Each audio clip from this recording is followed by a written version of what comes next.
What's happening, Reject Nation? We're gonna watch from a channel that I actually love quite a bit. Don't think I've ever reacted to. I think you reacted to his short film that he did forever ago. Yeah. But it's from Star Wars Theory. It's called Mace Windu's Return in the Mandalorian Season 2. At the top of his description box, he says, "All right, I know a lot of you missed the theories, and so do I, and here's one that at first glance will make you roll your eyes, but by the end of this video, I think you'll be able to see a lot of the plausibility of things."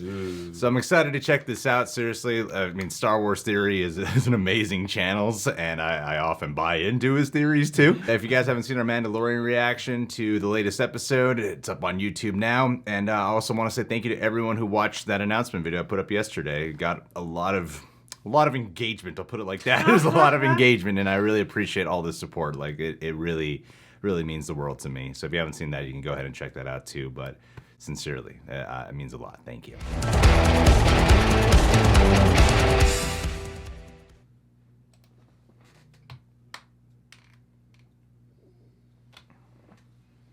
Ya boy. Ooh.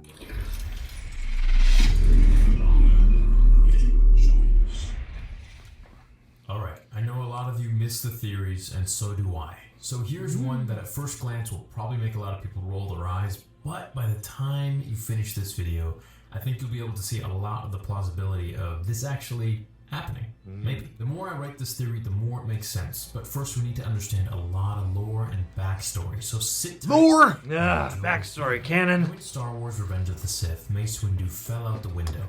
And we haven't seen the Jedi Master Launched since. out the window. We saw a figment of his return in one of the Vader comics by Marvel, which I have fully covered on with voice acting and everything, if you can really call it voice acting. Now, this Mace isn't really Mace. It's some weird fragmented animated version of him. Just like the Padme in that story really wasn't Padme.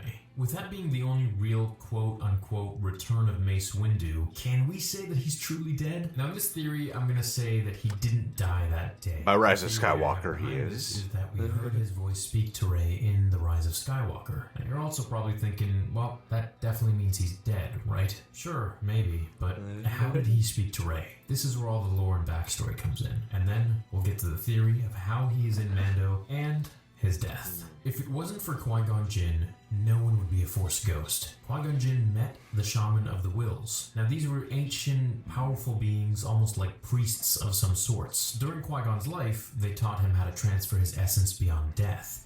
However, due to his untimely demise at the hands of Darth Maul, due to his age and, well, just being bested at that point, overseeing Maul's attack really and catching him off guard. He wasn't able to complete his training with the Wills, therefore only able to manifest his voice as a ghost and not his body, until much later near A New Hope, which can be read in the book from a certain point of view, which I've also covered in a vid. Now in episode 3, Qui-Gon's Force Ghost speaks to Yoda. It was cut from the film, but it was dialogued in the deleted scenes. Oh, I didn't know that. And it was written in the original script.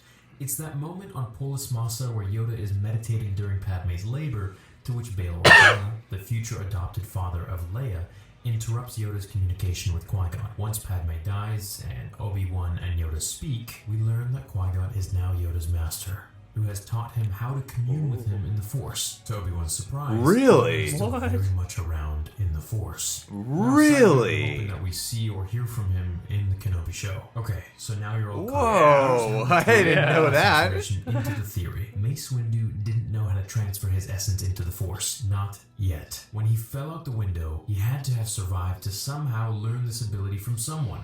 Otherwise, he wouldn't have been able to talk to Rey. Okay, so to play devil's advocate against my own theory here, I could say, well, Anakin also didn't have time to learn this technique as stated in the Rise and Fall of Darth Vader book, where, as he died near Luke, Anakin simply heard Obi-Wan's voice in his head speak to him through the Force, instructing him to do as he says and become one with the Force, or else he will cease to exist. Now it is possible that Qui-Gon reached out to Mace Windu, but then it raises the question, why didn't Mace reach out to Yoda as well, since Mace was the first to die in Order 66? Perhaps he didn't perfect it yet? But I mean, there's just too many plot holes there for me to make a proper anti-theory to my theory of Mace not having died when he was tossed out the window. Of course, we've seen Samuel Jackson also say that Jedi can fall from very high distances, which is true. They can. Mace just lost a hand, which literally everyone in Star Wars has. He was cooked a little bit, but he was extremely powerful, so it's very possible that he could have actually survived. Okay, so where did he go? The Star Wars galaxy is huge, and it's possible that he fled somewhere or went into hiding, just like Yoda and Obi-Wan and the rest of the survivors of Order 66. What if he went somewhere to some unknown planet in the unknown regions, somewhere to hide and train more Jedi? Tatooine. That's pretty far-fetched, but look, nothing would suit his scarred and recognizable face more than hiding under a helmet. Ooh, that would be cool. Ooh, that would be neato. I like that. Went toe-to-toe with the Emperor himself. However, while we do know that he won fair and square, I did have the privilege of asking Ian McDiarmid at Celebration if Palpatine faked his loss to Mace Windu so that he could put Anakin in that position of urgency to turn him to the dark side. Ian McDiarmid, as he was signing my lightsaber, replied with a certain yes.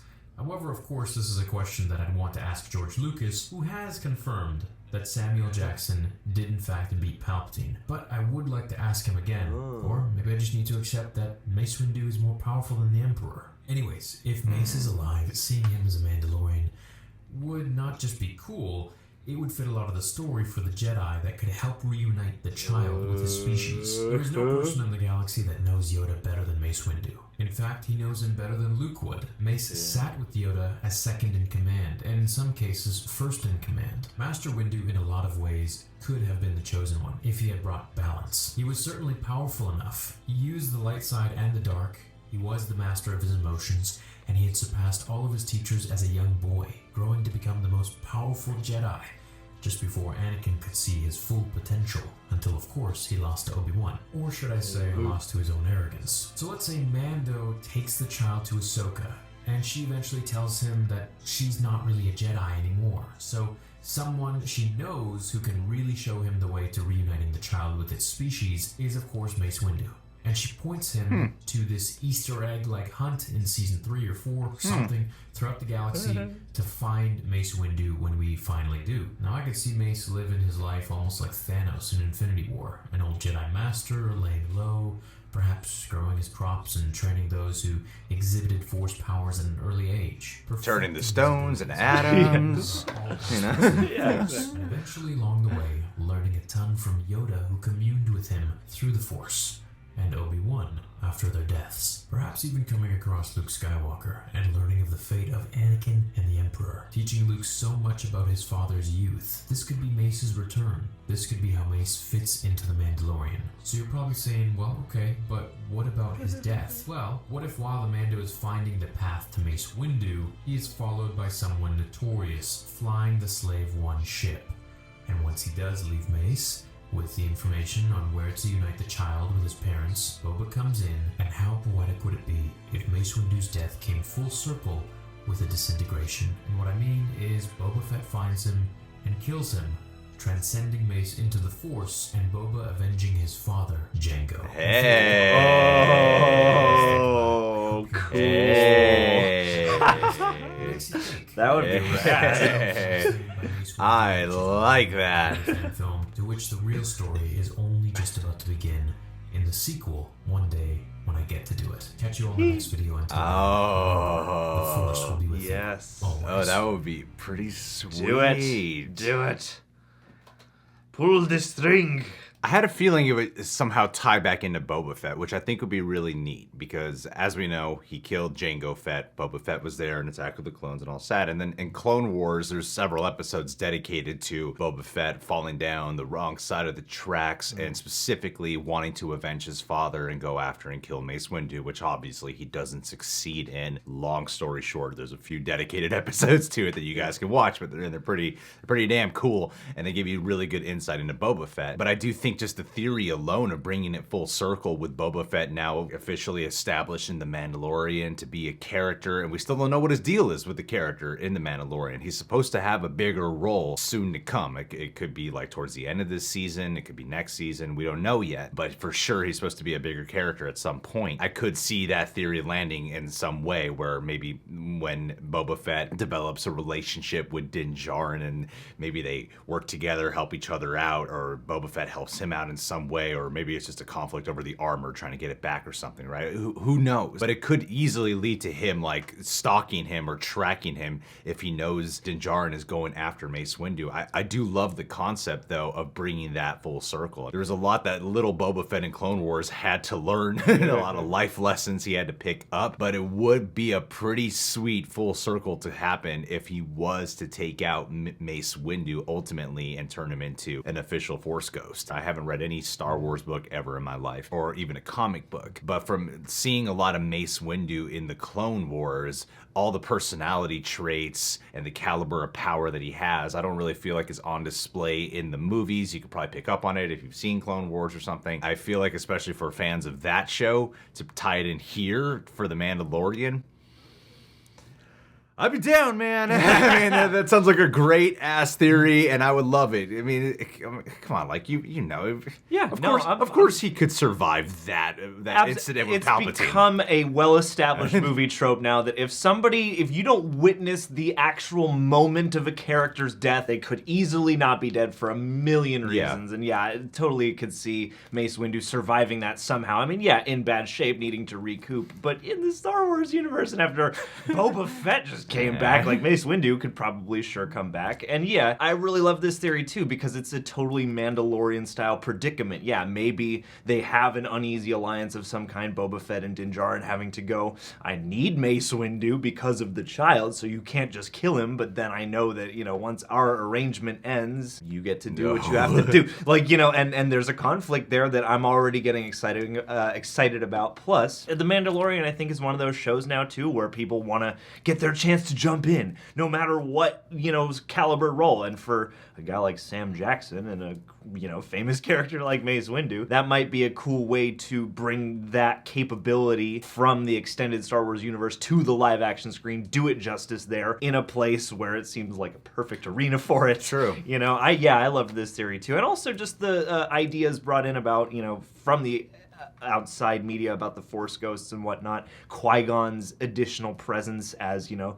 Yoda's mentor, and then perhaps maybe even by extension Mace Windu's mentor, made me more excited for Obi-Wan's show, like kind of in hearing about that stuff too. So I mean, I feel like once we get the Kenobi show, I think we need a Qui-Gon presence. However, you know, I do think though that with Ahsoka Tano, yes, she left the Jedi Order behind, but she's still essentially a Jedi. She still is very much in tune with the Force, is capable of communicating with Yoda as well. She might not be an established Jedi in the Jedi Order, but I do think undoubtedly, even when you leave off with her in Rebels, she still is very much capable of communicating with Yoda. I think you could still use Ahsoka Tano in the show to get to talking to Yoda to find out more about baby Yoda, the child, undoubtedly. I'm not sure, like, structurally speaking, I feel like that might be kind of annoying. You meet Bo-Katan and you know about the child. Go to Ahsoka Tano. Go to Ahsoka Tano. You go to Mace Windu now.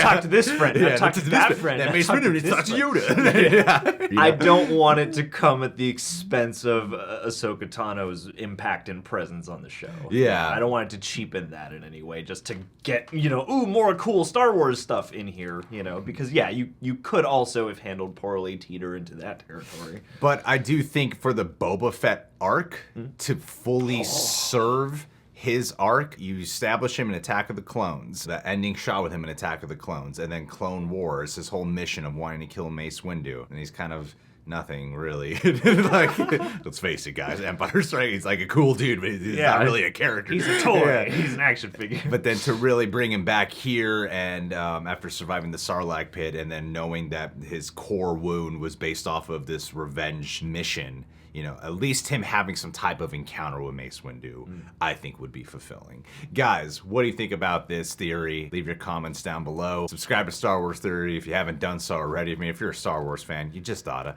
Yeah. Subscribe to The Real Rejects. Click that notification bell. Last but not least, let's do a